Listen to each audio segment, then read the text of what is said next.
And we are live. What is up, YouTube Nation? I'm RJ Batla, And I'm Joshua C. Chad. and we're both self published and science fiction fantasy authors. And we love speculative fiction of all types fantasy, sci fi, and anything in between. And we love talking about it. If you're listening to this podcast, welcome. And if you're live on the YouTube, remember you can type questions in the chat box and we'll get to them as soon as we can. And if you make a funny comment, you'll get mentioned on the air.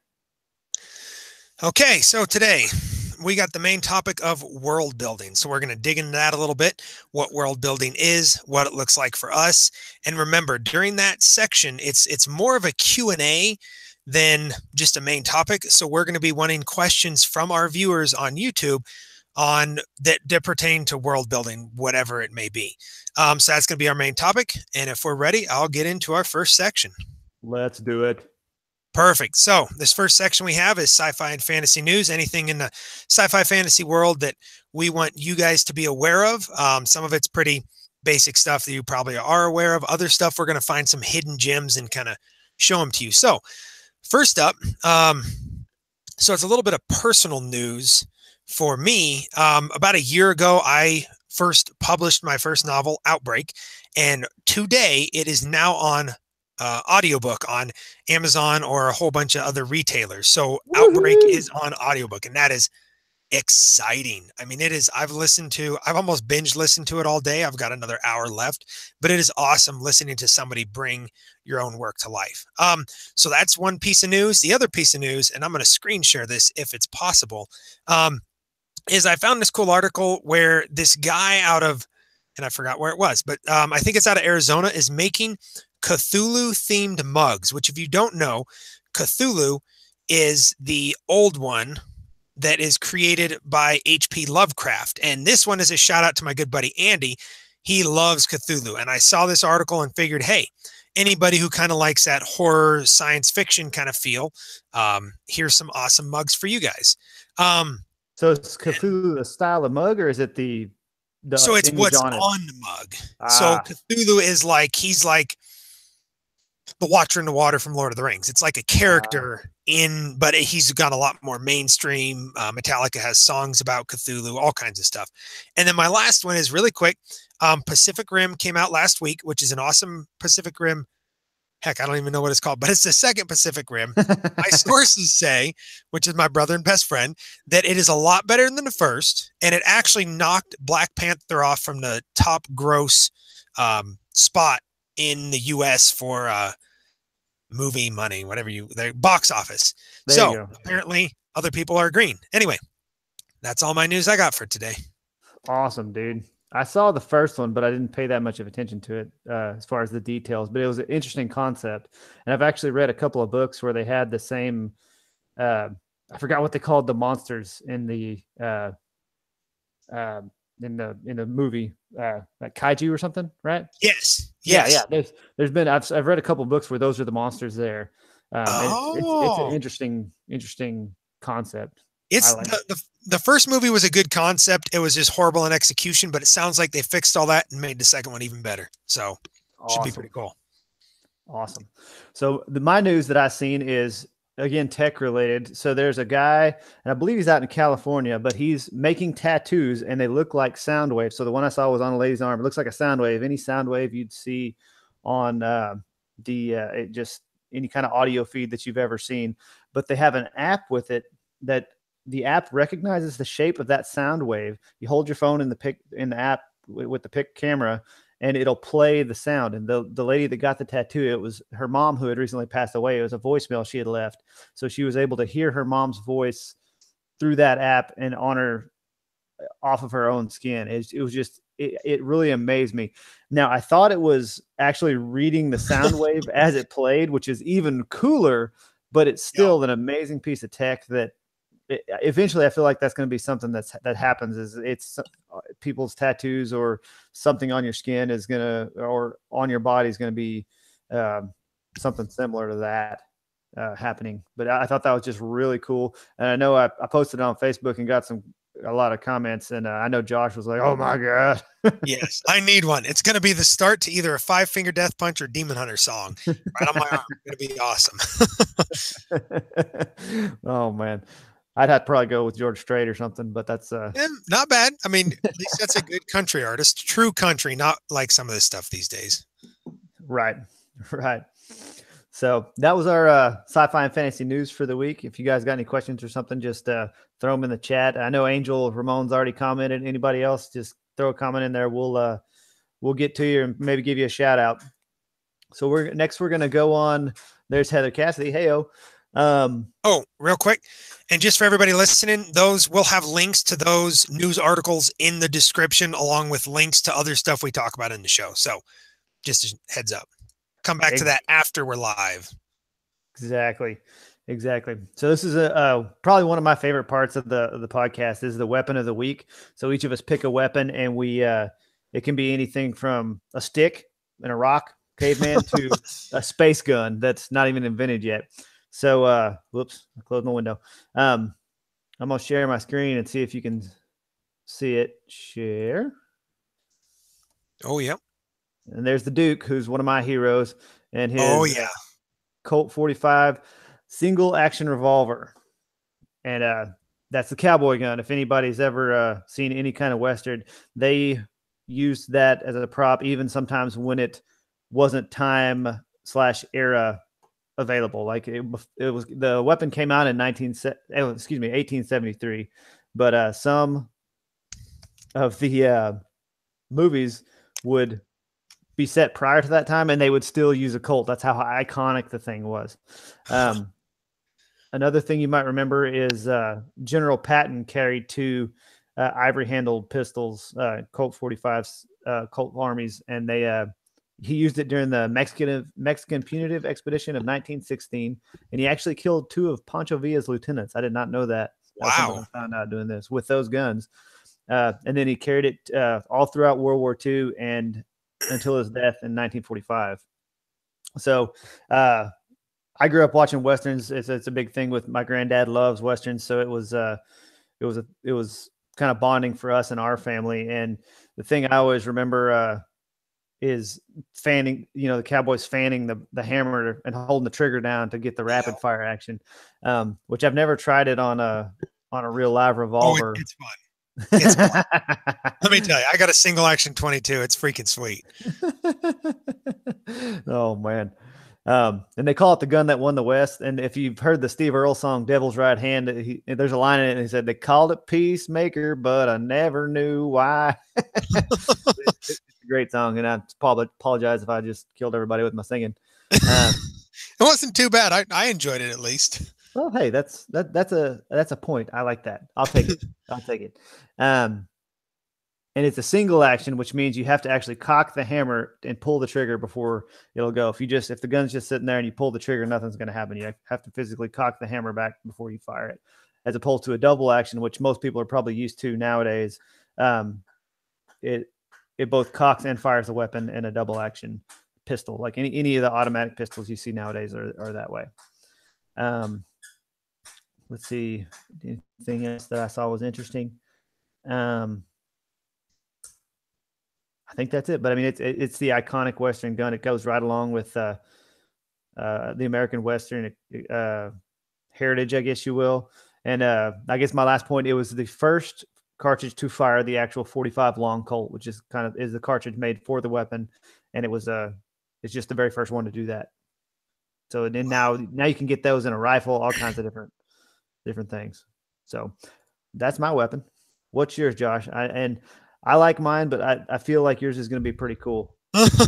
Yours is actually pretty sweet. I've got a lever action rifle that shoots 45 long Colt, and that's a heck of a caliber.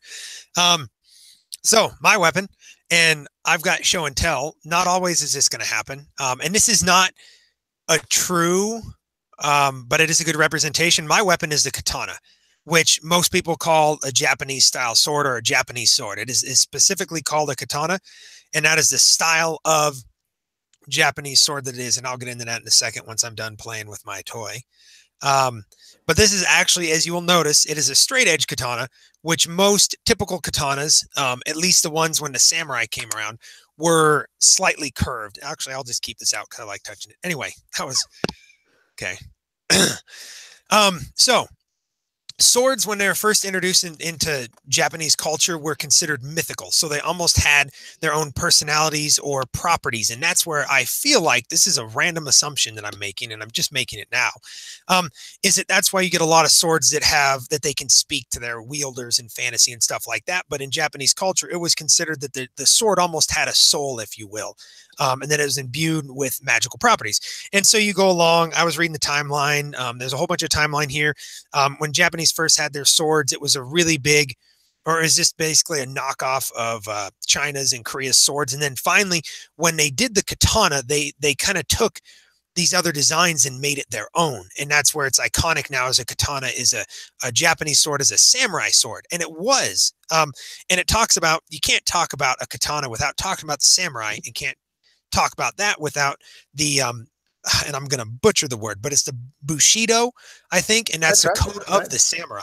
Mm-hmm. And so it's actually a code of honor that these samurai lived by. And the sword was a huge part of that. It was, swords were not anybody could just grab a katana and start fighting with it. I mean, that would be almost considered blasphemous, if you will. Like these at this time later on, that if you wield a katana, more than likely you were a samurai wielding it. And if you were a samurai, they used to have high status. They used to be like just clear up there right under the emperor and all this stuff. And so it's really cool to see at one point. And I was looking, and I forget where I found this, and this is myth, so it's not necessarily founded in truth, but these swords were ridiculously sharp. And that was because the blades, and I should have researched this a little more, but when you're making a sword, you fold over the metal a whole bunch of times, and that gives its rigidity with also its flexibility at the same time, because you don't want it to be brittle. And to test katanas, they would actually hang 3 criminals side by side, and if you could not in one sweep cut through all 3 criminals, it was not considered good enough to actually go out into to go out and be used. Like 3 people's bodies, bones and all. Like, that's crazy. And I know I saw that somewhere. I don't know how credible it is. It's a myth, but with how sharp some of these swords are, and you see it in the movies, they would not have any problem slicing through the bones of a person, at least one. So that's awesome. At one point, the samurai actually started wearing their katanas to where the blade was facing up, because they could bring it out. Now, my sword's a little too long for this, and it's also not at my hip, but then they could bring the sword out and come in a downward slash all in one motion. So they weren't having to pull it out and then get it ready to slash. They were actually able to pull it out and slice down. And so, needless to say, my favorite weapon ever, besides, I mean, good old-fashioned gunpowder and lead, is by far katana. And I will give just a little caveat. I think that's the right word. I will be talking more about a katana in a future episode, but more so pertaining to my fantasy, because when I do my fantasy books, the main character has katanas, and in my own world, I've kind of built this lore around them as well, kind of like the samurai culture used to have, or the Japanese culture used to have with the samurai. And so I will be featuring these again. Hopefully by then I will have an actual curve-bladed one that I use, the character uses in the book. But that is a katana. I absolutely hate it when people's like, hey, it's a Japanese sword, or a Japan sword, or a samurai sword. And I'm like, dude, it's called a katana. Quit being a freaking nerd and learn your crap. So, or be a nerd and learn your crap. Yes. And last thing real quick is, you can see with the handle, it is a two-handled sword, or two-handed sword. It was not meant, to be dual wield or wielded with one hand. Like, for instance, Deadpool has katanas. It was not meant for that in Japanese culture. Now in this culture, it's just to be able to wield 2 things in each, or a weapon in each hand, is pretty dexterous. And so it's become this awesome thing where if you wield 2 katanas, you're a badass, which is true, but that is not what a true katana was used for. So that's a little bit about the katana. And yeah. So that is the same thing as the samurai sword, if you will, even though it gets yes. you goat there. But yes.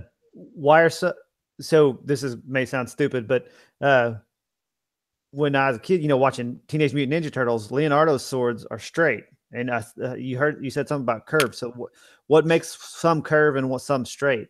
That's a very good question. Of which I do not know. Because The there's varieties, if you will. Yeah, but the typical style, and maybe the straight edge ones were more for they're more past, or maybe they're more futuristic, or maybe it's just something somebody took and said, hey, these would be straight because I got this really cool book about weapons. In this book, there says nothing about a straight edge katana. All the examples of katanas are slightly curved. Same thing with like the tachi, which was a long bladed katana, which was made for cavalry soldiers. And then there's the wachibi and the tonto, and those are all like different varying lengths of the same style of weapon with the plain cross guard and then the curved blade. But there are, because like mine is a straight edged, and it was cheaper than I didn't realize it was straight edge when I bought it, or I might not have bought it, but I don't actually know. That's a very good question that I probably should have researched, but yeah. It's good. It's all good. We keep it real here, man. We keep it real. Yeah. For sure. Any questions on that so far? Nope. Heather Cassidy says she likes the katana. Perfect. Well, then wait. I'll be having a book with a lot of katanas here pretty soon. Nice. Caleb Chad says it is a ninjato used by the ninja. The straight edge one? Yeah. So that may be the difference. Okay. Well, he would know. He is smart and also dumb at the same time. I love you, bro. No, he's smart. That would kind of make sense though too, because the samurai's way, and now I'm gonna spew this out my rear end because I don't know for sure, but with that curved blade, it's made more for slicing, whereas that straight one you'd think would be made more for stabbing, if you will, and because ninjas are because it's really funny because ninjas and samurai same place, but they're like pirates versus ninjas. They're like the samurai had this code of honor, and the ninjas are like assassins. So yep. Awesome. Sweet. Getting some good comments in the chat box. But just pertaining to the chat. So that's our weapons of the week, man. I think they were good weapons for our first episode. Yeah. So with that, we can move on into world building. And Josh, why don't you explain what world building is? So world building is what RJ and I have to do, or anybody has to do, Tolkien, Sanderson, when you go to create this story. Now, if it's like historical fiction or something, you just take the real world and tweak it a little bit. Still a little bit of world building, not as much. But world building is especially really prevalent in fantasy and sci-fi, because you're taking either this fantastical world with dragons and elves and dwarves, or you're taking this space setting where we haven't explored is nearly as much as space as is taking place in a lot of these stories. So the world building is a side is like, okay, I've got to sit down and figure out, I've got to build this world that I'm going to write my story in. So I know what is possible, what is not possible, what races are going to be in there, what magic is going to play into it, and all that kind of stuff. So it is basically building the world that us as authors, our story fits in, or say building the world where an artist is going to paint in. It's the same thing, or video games or movie. Exactly. Anything like that. When they're creating something fictional, you have to create a world that it sets in. Kind of like when we were talking about Pacific Rim, they had to world build. Okay, there's these giant monsters that come from this, I think it's like a portal in the ocean. I can't remember. It's been a while. And then we have to build these giant robots to fight them. That is world building. They had to build that world to have that story set in. And maybe you do a story and then they build the world after, but that is what world building is creating these fantastical settings for these stories to take place in. It basically sets the rules for your story, right? I mean, yes. There's some rules that are kind of universal, like gravity and air and that kind of stuff. But if, and that's why it's so important in sci-fi and fantasy, like you're saying, is you got to set the norm, right? If it's normal for monsters to pop out of nowhere, then okay, people will accept that, and then they know that going forward. And then, but if it's not, and then you're halfway through the book or the movie, and all of a sudden they start popping out of somewhere, it's either really a specific reason or somebody messed up in the world building. Yep, that's very true. So first question. Ryan, what does world building look like for you? Well, to me, it looks like a map. To be honest with you, that's my favorite part of world building is drawing the map. Now my maps are crude drawings, and they eventually get to where they need to be through the amazing world of freelance artists who can create phenomenal Hey, things. although I will say, I've seen your original sketched out map. It was pretty good. I mean, a lot better than I could do. I have to give you some props. That was really well done. Thanks, man. Thanks, man. I worked really hard at that. And that's from a fantasy setting, obviously. Or if you're going to do sci-fi, it could be another planet or a planet map of the star systems that you're going through. But it really helps me to envision the world on what I'm building, where I'm going to go, what I need to have there. If I can draw a map, and to be honest, that's just my nerdiness. I love to do it. It's like we can put a volcano there, and then I read a book on making a map building. It's like, no, you can't put a volcano there. You got to put it where it's supposed to go. But what if I want that? What if I want it right there? Well, you got to figure out a reason for it to be there. It's not just a volcano in the middle of the. I guess, of course, Yellowstone is basically the same thing in the U.S., but it's kind of that. But really, for world building, it all starts with a map to me. And then if I'm doing fantasy, it's next up is the magic system. What's possible, what's not, how does it work? Is it through, like you were talking about with the Japanese culture, there's some mystical beliefs around their swords. Is it weapons based? Is it like Harry Potter where they're using wands and stuff, or is it more traditional wizards like Gandalf where he's got a staff? And how many are there? Who can use them? Who can't? That's probably my two biggest pieces of world building. And then from there, if I have the story idea first, it'll usually flow. I usually have to build the world around that story idea, or if I don't, then it's vice versa. I build the world and then figure out something cool to happen, or usually diabolical. Yeah. Oh yeah.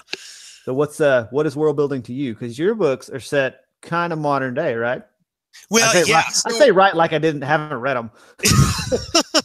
So world building, exactly. In my books, the Brothers Creed, it's zombie, post-apocalyptic. So the world building is not that much fun. I'll be completely honest. The world building just kind of sucks because what I have to do is I could make it super fantastical, if you will. But what I've done is I've taken an actual map and I've figured out where these characters have went. And I've just thrown in, okay, the world building that I got to do is, what are these zombies? Like, what are their characteristics? Are they slow? Are they fast? How are they killed? How did the virus start?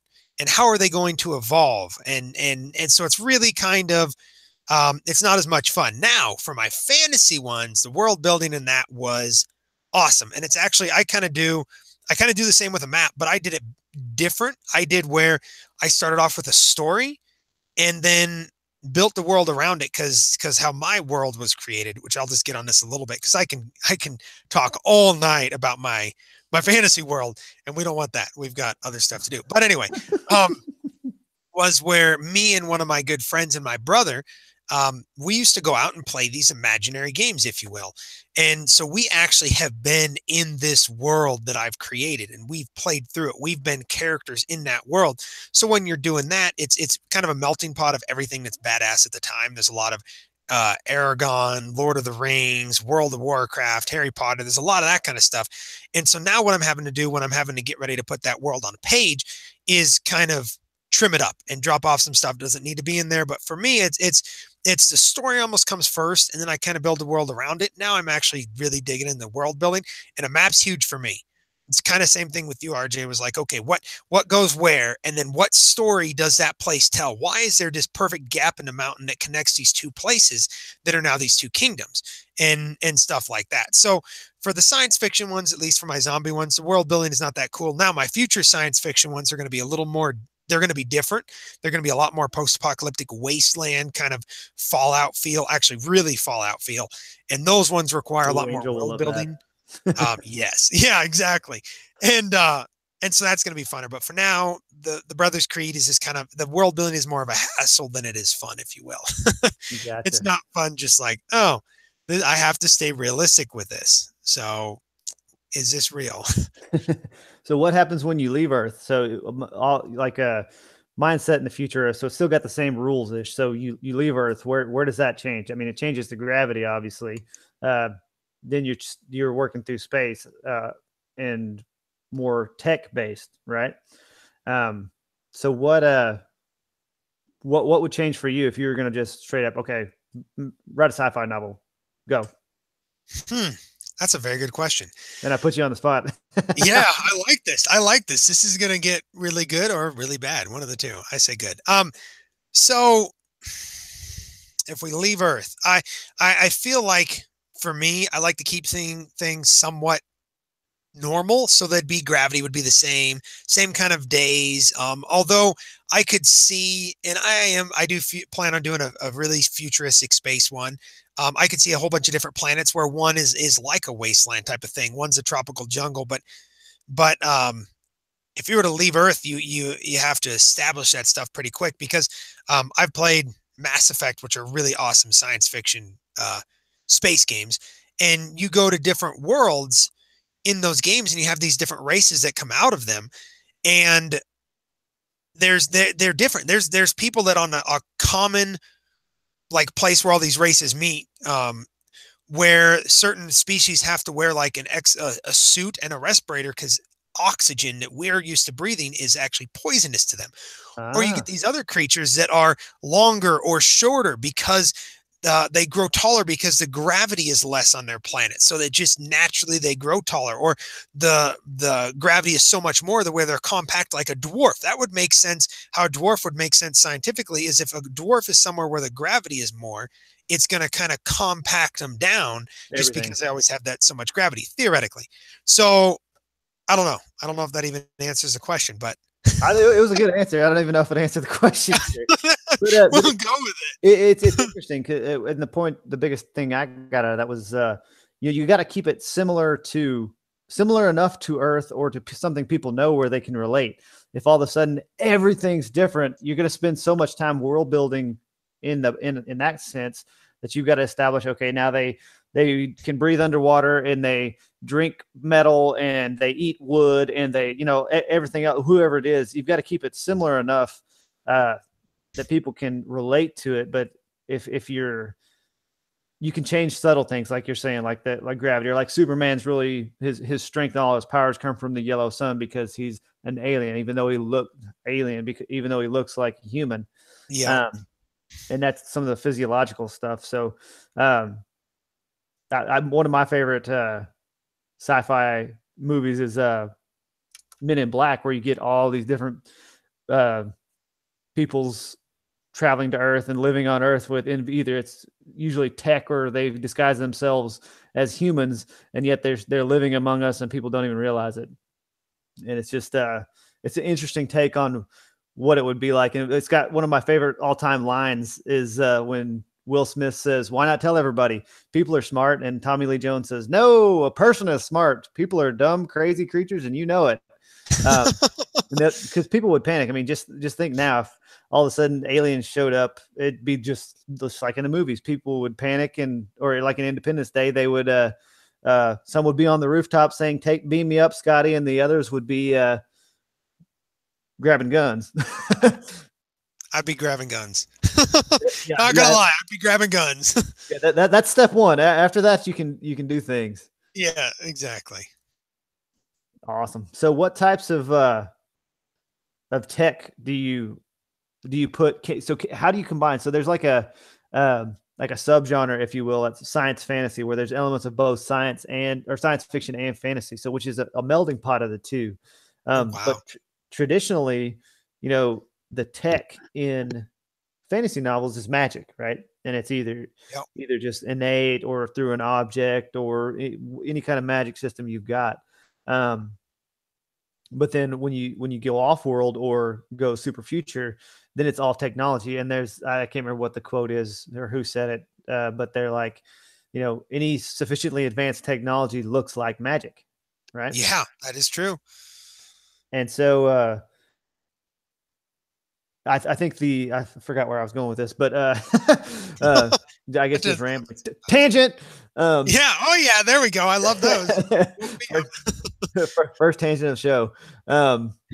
But we're that science fantasy genre, if you will, where it's blending the two, I think is an interesting aspect. So you'll have people firing blast. Well, it's okay. You know what? The perfect example, Star Wars. That is science fantasy.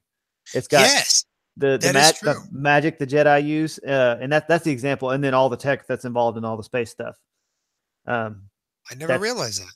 that's the best, well known, and pretty much epitomizes the genre, if you will. Man, I do air quotes a lot. I'm seeing this on the YouTube. I need to stop doing air quotes. Um, so did you have to have everything figured out when you started your book, or did Ooh, you leave something to chance as far as world building is concerned? that is a very, very, very good question, and I like Like you that planned it question. out. Yeah, it almost is. Oh wait, it's right here in the outline. Good question. Anyway, you still had to think about it. I did. So that this is a very good question, especially for our author friends out there that are watching, or anybody. I mean, this little side tangent that's important. This podcast is for readers and authors and creators of any type. So it's not only for those people that are just reading these books, but I feel like everybody at some level is a creator of a in of themselves. I don't Yes. know if that okay, that sounds right. So whether you're just keeping it in your head, whether you're just doing little doodles, whether you're writing just a few blogs or a little story that you're never going to publish anywhere, everybody is a certain amount of creator. But I feel like this one, especially for our um, writer watchers, listeners, whatever, is really good. Yes and no to your question. Do you need to have everything figured out? How much? So for my Brothers Creed science fiction ones, I didn't have any world building figured out. I'm just like, there's zombies and there's a reason why they're here. Go. And so I started writing. Now, with that being said, I didn't need to have it figured out, but I am stuck now working basically in handcuffs to later on figure out and world build how all this was possible and how it happened when I've already established that it has happened, excuse me, and ways that it has happened and it has shown up. So now I didn't have any world building figured out for the Brothers Creed. Now I'm having to do it, and I have these handcuffs that are holding me back. I've got a really, I know J.T. Williams is a really good self-published fantasy author, good friend of ours. He, and now he can come on here and comment if I'm wrong, but I'm pretty sure I talked to him originally. He had no idea. He just started with his stories and went with it and has since world build since he's done that. And he's actually having to fix some endings to his first books, which are actually in the future because of what he wrote. And now he's having to world build and realizing it's not quite working out. So he's making some little changes. For me personally, I think with a good fantasy one, you got to at least have a foundation on which your world is founded in so you can start building with. I know for me in my fantasy books, I'm glad I didn't publish it when I originally wanted to. And then I'm actually waiting because I am doing all that hard work world building, and it is giving me ideas for the story, and I know it's going to help it be a better story. So I say, no, you don't have to, but it's always good to establish the foundation of a world with some stuff and then start going with it.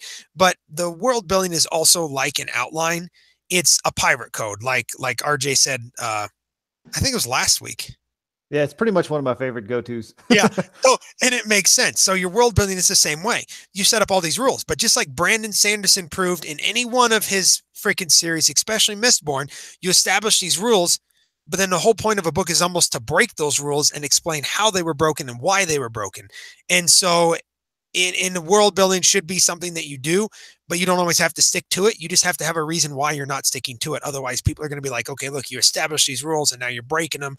That doesn't make any sense to me. You got to have this make sense. So, gotcha. So since you're on that, Tiger Hebert asked a question. Oh, do you find if you're putting too many constraints on your world building, and he's meaning, does it need to all be explainable? Can it be some element of fantastical, supernatural, or do you have to explain it all? So I'm going to ask it to you in two ways, and I'll answer it in two ways. One, as a reader, do you always want everything explainable?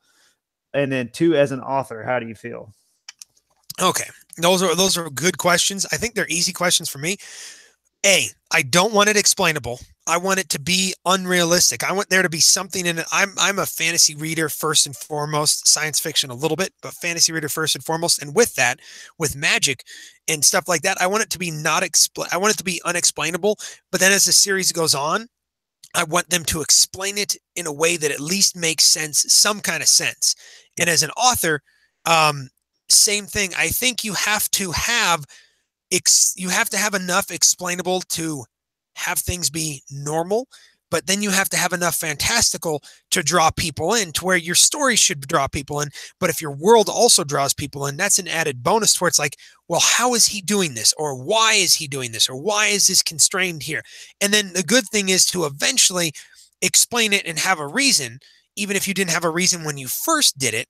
I think that is really not only a story concluding really happily, but when the world building concludes really happily, it's like that makes sense. Like in Brandon Sanderson, I go back to Brandon Sanderson. I love Brandon Sanderson. In his Mistborn, he establishes these 10 or I can't even remember, but a certain amount of metals that have powers. And then all of a sudden there's this special metal, but then there's this other special metal. And you're like, okay, these are special. They're not following the rules. But then he has where by the end, he explains that those are not special. They're actually two other sets of metals that you didn't even know about. And so you got to have a little bit of both is my answer to cut myself short. The short answer to a long answer. That's in summary. This I told you. Let me take a long. Tell you what I told you. Yes, exactly. But I agree with you. I don't think it as a reader, it doesn't have to be explainable, but it can't. I like the fantastical element as well, because I'm like you. I'm a fantasy reader first and foremost. But it's but don't break the code, if you will. If you say you can't do that, there better be a damn good reason why that just happened. You know. Yeah, exactly. But I like the. I love the fantastical piece, and sometimes that's one of the hard parts about world building. Well, I want this to happen. Okay, crap. How do I make that happen? You know, there's got to be a reason behind it, but it doesn't always have to be fully explainable from both an author and a reader perspective. I concur with you, if you will. Yeah. So, what about another? Billy Holcomb said there's Amarillia series is talking about magic using nanobots. So basically, if I'm going to read into this because I haven't read the series, is basically you can inject the nanobots into your system. They'll either fix your body where it can now produce magic, shoot fire bolts or whatever magic you deem necessary, or applicable X-Men style, or they enable you to do some kind of magic. Like if you inject the fire nanobots, then you can do fire out of your hands, or ice, or, and this is totally, I have no idea. I'm just making this up as I go. Or, you know, or would it be like, if you've seen Justice League or any of those with Cyborg, where he actually kind of really is the machine. But I think the nanobots is different, which I do like the nanobot piece. That can explain a lot in why people would have powers, right? Well, it's the nanobots. Something I read, I can't even remember when it was, a long time ago, with Stan Lee with the X-Men, how they got their powers as being mutants was, he said he took the easy way out because he'd already, had Spider-Man or Iron Man or the Hulk, and he said he was just kind of running out of ideas to figure out how people got powers. And then he said, in his words, he took the easy way out. And I hope I'm not killing that quote, but I just thought that was interesting. One of with taking that easy way, it blew the possibilities up. I mean, because if you've seen X-Men, the people can do anything. I mean, it really just depends on the person, what their genetic mutation is applicable to, and they each one could be to a different degree too. You could have, well, this guy's this little bit strong, and then this guy's next strong, or whatever. But usually they're different enough, just like people, like a fingerprint. Yep. And I just thought that was an interesting take on when you can you sometimes the best explanation. What is it? Occam's razor. I think the simplest explanation is the best. Is that? Yes, I've heard of that. I don't know where it came from, but I've heard of it. I don't know, or keep it simple, stupid, whatever those are. There you go. I like that one. I know the Pareto principle is the 80-20 rule, but I can't, I'm pretty sure it's Occam's razor is it all boils down to the simplest system as possible. Makes a lot of sense. Throwing some SAT words at you, dude. That's kind of like within Mass Effect and BioShock, those two video games kind of have that thing where Mass Effect, you get your magical powers by a implant in your brain. In BioShock, you're actually injecting this formula into you that is giving you these magical powers. Same kind of thing. It's a scientific way to have magic, and I feel like in BioShock, that is a straight scientific game or a sci-fi game, but he has magical abilities, but it's not questioned as whether it's fantasy or sci-fi because it is a scientific thing that is giving him those powers. It's a really, there's a reason why science fiction and fantasy are always paired together, because they're like, it's a fine line, I feel like. I agree. And it's in the whole speculative fiction. That's what it is. It's speculation, if you will. This is what could happen if these conditions were met. Yes. Real quick, everybody, 5 more minutes on the main topic. So if you have any questions, you get them in. And if there's no questions, RJ, I've got one for you. What is your biggest challenge in world building? Making sure I don't contradict myself. Yes. Yep. Yeah, that's one thing. And if you're saying, only this race has water powers or this race has the fire powers, then okay, well this guy can do it here. Well, why? Oh, well, crap, I need him to right now. That's what I need him to do. Yep. But something that kind of goes along with that is try not to make your hero overpowered, which yes.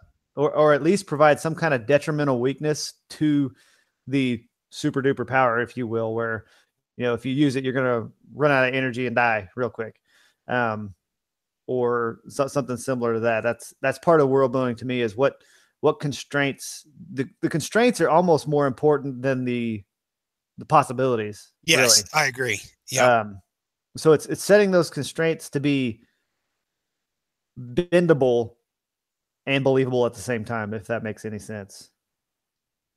Yeah, no, I totally agree.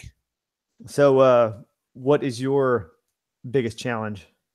Mine is, at least I'm going to go off the fantasy series that I don't have out yet, is the actual world building part. I don't want rules. I don't want an outline. I don't want constraints to work in. I want to be able to do whatever the heck I want and just be able to do it. But at the same time, it's really exciting world building, because as I'm doing these world buildings, and I've got a quick shout out with, you're going to be hearing a lot more of these fantasy books end of this year, beginning of next year, once I wrap up the Brothers Creed.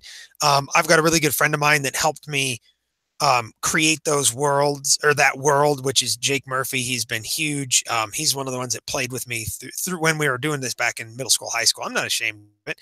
We were out in the woods playing with pretend swords, fighting pretend goblins when I've been doing it when I'm 21 years old, 25 years old, and I still love it. Anyway, it's almost the world building itself is the hardest part for me, is sitting down and like, okay, I need to line this out now. And I need to make it good. And it feels like a lot of work. But then at the same time, I agree with you, Ryan, that the constraints and not contradicting yourself is like, okay, I said this in an already published novel. Now I want to have it here. Can I? And can I explain it in a way that it makes sense why the rules are being broken, that there's a different rule that supersedes it, or what? So I kind of, the initial part, and then same thing as you, that not contradicting myself. I feel like those are the two. Gotcha. So Heather asked a question. Is there such a thing as too much world building? And I'll give my opinion and why, and then I want to hear yours. I say yes when it gets in the way of the story. If your first 5 chapters are strictly telling me where you are, why you're there, and what you're doing, then I'm going to have a hard time reading it. But if you can work I was going to say brand building, but the story, the world building into the story as you're going, as you need to know things, as you do that, I don't think there's a such thing as too much. But it really, it's when you go on long monologues of world building, sometimes you need like a two paragraphs. Okay, they're analyzing this castle and how are they going to attack it. There's 3 moats, there's 2 tunnels under the moats, 5 drawbridges. What's the best plan of attack? We can't go that way because that's the main gate. There's too many guards. The back gate's never going to be watched, is it? Yeah, it's probably watched. We need to do something different. We need to scale the wall. Okay, there you go. Right. but to just go off for pages, that's when you can, I feel, lose. That's where you'd lose me as a reader, and that's what I try not to do, to lose people as readers. And I sometimes err on the less side of world building or descriptive words to let kind of the reader build it in their own mind. What about yourself? I agree. I agree with what you said. When the world building gets in the way of the story, and whether that's, like you said, in the story, or whether that's you writing it and you've had too much world building now and you can't even write a story because you have so many rules and you're afraid to break them. And that's the same thing for me with an outline. I like outlines, but I don't like strict outlines. I'm a pantser and I'm also a rebel. So that explains both of those. No pivot down. Yeah. And so I agree there. And I've even read in multiple writing books that talk about world build, and it's more acceptable in fantasy to have a few chunks of world building in there, but you can't do it too much. And now for me, I err on the side of too much because I'm also a control freak. So I want the reader to think what I want them to think when they're thinking it. And that's been really good for me because I've relaxed more on that and stuff like that. So yes, you can. But it's, I think, if you're not, as long as you're not keeping these descriptions really long, or do like Brandon Sanderson does. He takes, he world builds and I'm going back. I'm sorry. I always go back to Sanderson. And he just inserts these small pieces of world building in with all this other stuff that's going on. And it's perfect. Real quick, one last question before we kind of wrap this up and do any last calls. Ryan, what is the biggest world you've built so far? That's the only one I've built. But I mean, you got your Edgewalker, so that's world building, and you got. That's true. So it's my fantasy series, the Centurions of Terra Unum, where I built a quote unquote new world. That's the most world building I had to do. I'm also writing an urban fantasy series of short stories, which they're gonna come out it's gonna be like a TV series where there's episodes, but they're all short. And then at the end, I'll have season 1. It'll be basically a full length novel. But that's more set in quote unquote nowadays times where it's on Earth and like happening maybe 5 years in the future. So that's not a huge, I don't have to do as much world building. It's more about what's possible, what's not. Yeah. And I'm assuming yours is your fantasy as well. Yes, sir. Yeah. Mine is my fantasy world of Toria. And yeah, definitely the biggest, most world building that I put into it. Like I said before, the Brothers Creed didn't take much at all. It's just like, okay, real world, there's zombies, done. Exactly. Pretty easy. Now we get to shoot them up, man. Yeah, exactly. That was the whole premise of my books, is just put zombies here so these two characters can shoot the crap out of them. That's it. And it's evolved since then, but that was the general premise, and it's worked out pretty well so far. Nice. I don't know why I got a Spanish accent right there. They just come out. I guess. Hey, everybody should be warm when they're watching this podcast. Anything can happen. Random Spanish accents, somebody taking their not taking their clothes off, but anything else more real. I mean, okay. I think we got time for one more question. Yes. And it was from Tiger, and it was a good one.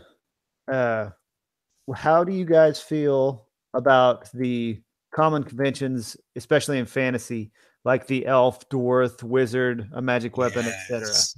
Good question. Good question. Do you want me to answer first, or do you want to answer first? You go ahead. I did the last one. Perfect. Okay. Very, very good question. Now this goes into, I was listening to a podcast, and once again, I'm sorry guys, it was by Brandon Sanderson and some other authors. I can't remember what it's called, but they were talking about there's now these different fantasy is kind of split down the middle right now. And you have typical fantasy, which is Tolkien-esque fantasy, which is elves, dwarves, and stuff. And then you got this untypical fantasy, say for instance, Sanderson's Mistborn or the Stormlight Archive, where everything's different. I mean, you go into Stormlight Archive, Brandon Sanderson did years worth of world building, and it's this culture's based around this storm that comes every so often. And then you got this typical fantasy where it's elves, dwarves, and stuff. And what I like to see as a reader, and what I'm going to try and do as an author, is minor typical fantasy. I absolutely love the interaction between the elves and the dwarves in a lot of different books. I love elves, dwarves, dragons, all that kind of stuff. But what I like to see, and what I'm going to try and do, is you take it. Okay, here's the elves. You have them established. Now tweak it. It can be a little tweak.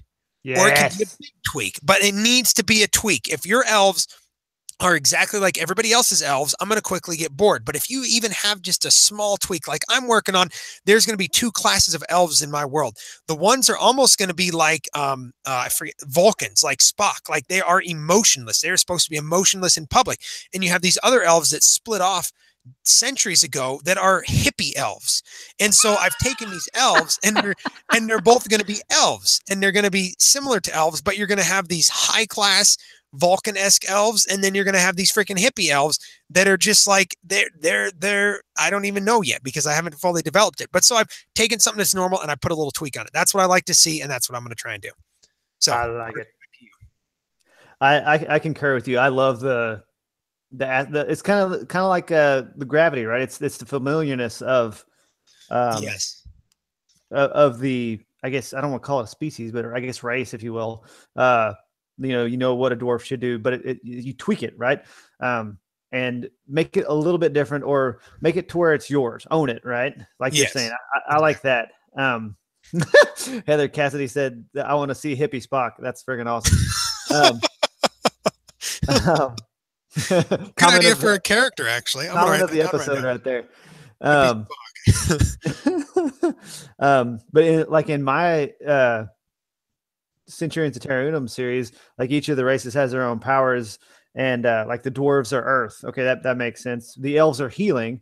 You know, you could have had them do a whole different stuff, but then I invented races for each of the other element based powers. But I think you can do. Okay. Let me engage the brain before I engage my mouth.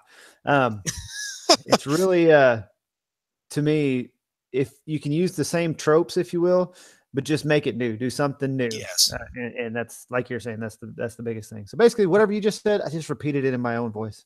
But you brought up some good points. And a caveat there with all of this is it says it in the Bible, not that the Bible has to be trusted, but it's been around. It's probably one of the oldest pieces of literature that's around.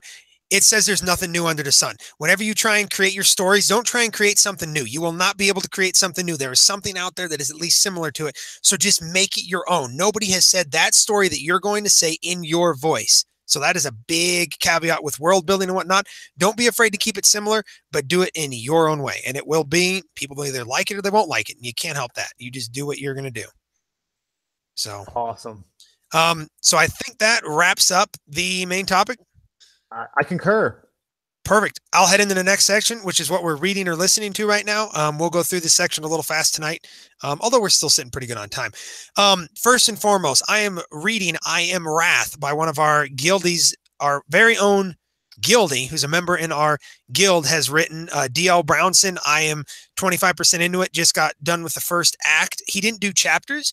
He went with breaks and then acts, almost like a play. And it's different, but it's really cool. Ooh, nice. I'm really loving that. I have the book. I haven't started it yet. It's too many books. Yeah, I've been working at it. It's hard to write and read at the same time, but the other one I'm reading is Crossroads of, I'm going to butcher it, Dreston. And it's Dragon Band Tales, which it's an anthology of a whole bunch of stories. And I'm actually going to be in the third anthology. So I'm reading that to kind of get up on par. Really loving that. And then last but not least, I am listening to an audiobook, Outbreak, by one badass author, Joshua C. Chad. The story, I think I know him. Yeah, I feel like I do too. I almost feel like I'm inside his head sometimes. But anyway, the story is really, it's not as good when it starts off at the beginning. The narrator did a phenomenal job, but I'm now at halfway through, I am enthralled, and it's almost like I'm listening to a story that is familiar, but it's different. I absolutely love audiobooks. The narrator is kick-ass, and I love it. Anyway, that's what I'm doing. Awesome. I'm still working on the Four Territories by Stevie Collier. And he R. Castro says, what about my YA fantasy? I don't know. We may have to get to that.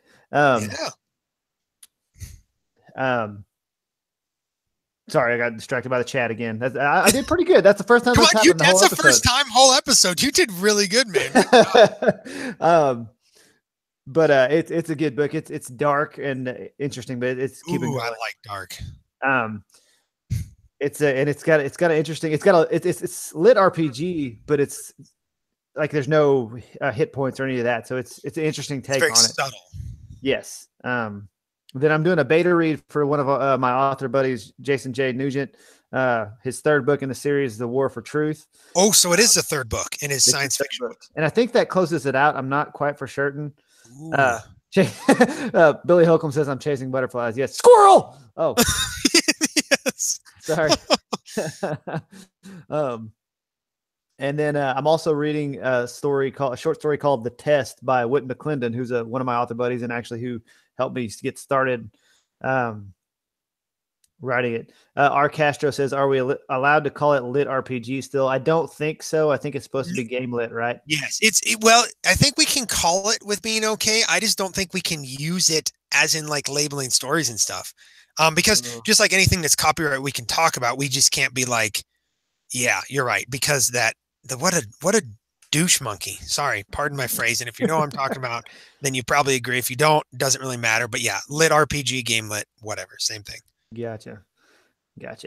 But yeah, that's what I'm reading. It's a short story. I hadn't got too much into it yet, but it's I've loved everything Whit's written. So it's yeah. Again, okay. There's a chat got me again. That's twice. I'm gonna have to stop. Okay, come on. Okay. 3 strikes and you're out. Oh man, that's right. Heather said, "We're all adults. You can cuss." I concur, but then we got to put that explicit tag on the deal somewhere. But yeah, we'll keep it PG. Keep it PG. Yeah. Oops. So that's what we're reading. And one of the last things we like to do when we wrap these things up is, like Josh said last time, bring our faith into it a little bit. And we're living a great time, and there's things we're thankful for. And we're gonna kind of wrap that up each. And something I'm thankful for right now is just, man, I used technology last time. What was I gonna? Anyway, I'm gonna say airplanes. How about this? The ability to travel all over the world in a relatively short amount of time that's economical and something we can do to be able to see with your own eyes the Taj Mahal, the Holy Land. Go to Tahiti, go to Fiji, go to wherever you want to go. What's in Peru, Machu Picchu. Just to be able to see the sites economically with your own eyes is just so awesome that back in the day you kind of knew your little corner of the world and that was it. I mean, now you can see it through the internet and pictures, and we've had pictures for a while, but we're getting to the point now where most people can travel around and see what they want to see, if you will. So that's what I'm thankful for. That is very true. I've never you're thankful for all this cool stuff. And I'm just like, me personally, like, okay, this is in my life. This is cool stuff. You're like, just the whole world's awesome. And I'm like, wow, I never even thought about that. Very good. And that was a compliment, by the way. I don't want that to be skewed. That was awesome. I'm going to go, I should probably at least kind of prepare for this, because normally those are my thoughts exactly. Because normally it's like, I don't need to prepare. I'm thankful for a lot of stuff, but I'm thankful for too much stuff to put in the next couple of minutes. So I'm going to do something that's actually really, I'm going to go author again. I actually got the first SketchUp of the new cover for Bad Company, which I'm about 20,000 words into it. There's what I'm thankful for, is just that I have, and bring my faith in it, that God has given me this ability to tell these stories, to write and just be able to do this. And I love it. But anyway, so what I'm going to do is I'm thankful for this cover artist. We've had a bumpy road at sometimes, but he's done some really good work. And I'm going to give you an exclusive first look right now at this cover.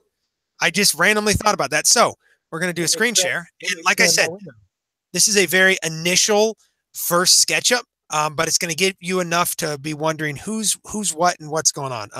Hold on, screen share. Let me try and do this. Okay. Okay, I can see it. Can you see it? So you got a character here who you're gonna have to guess who it is, and a character here, and you got some little zombies back in here, and it's in a town. And he got that to me, and normally we have to work a lot with the concept and stuff, but this was exactly what I had in my mind, and it's perfect. And so I am absolutely excited and just thankful for that. It's gonna come out awesome. So there's that. I'm gonna leave it on there just in case my video tries freezing for a little bit longer. Sneak peek. Another reason why you should watch these podcasts. You might get random sneak peek stuff like this. Nobody else is going to see this concept ever.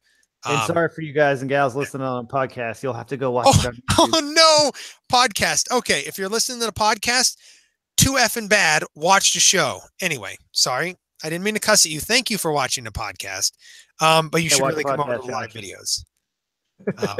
We're gonna lose all of our podcast listeners right there. We didn't even get through the first one. We done lost them. We done lost everybody. But so that's what I'm thankful for. So do we have, actually, I don't really think we have any time for any last questions. Nope. That's it. That's it. Okay. So that's the end of the show. I hope you guys liked it. World building. If you want to get, let me just actually read my script because I'm about to say the next part. Anyway, thanks for watching / listening, especially thanks for watching those that joined us live. Make sure to like the video, subscribe to our channel, share the video with your friends, get your other friends to come over, like it, comment on it. That's going to help us be seen more on YouTube and maybe reach some more people. So do that. And if you're listening on the podcast, please go leave a rating on wherever your favorite podcast channel. Thank you guys and gals who are commenting. That's one of our favorite parts of the show is the ad lib comments that we get from our audience. And that's just awesome for us. Again, don't forget to share it with your friends. Word of mouth is really the best way to get these things going. If you enjoyed it, somebody like you would probably enjoy it as well. Over to you, Josh. And last but not least, make sure to stay involved in the Facebook group. So if you want to, these episodes are bi-weekly. So if you want to stay involved in between these episodes, head over to the Kickass Readers Guild on Facebook. It's going to be linked in the description. It's linked on our page, and we have a really great time over there. Just ask, most of these people that are interacting with us are guildies, and it's a hoot. So make sure to go over to that Kickass Readers Guild on Facebook. And until next time, I'm Josh. And I'm RJ. Y'all keep it classy.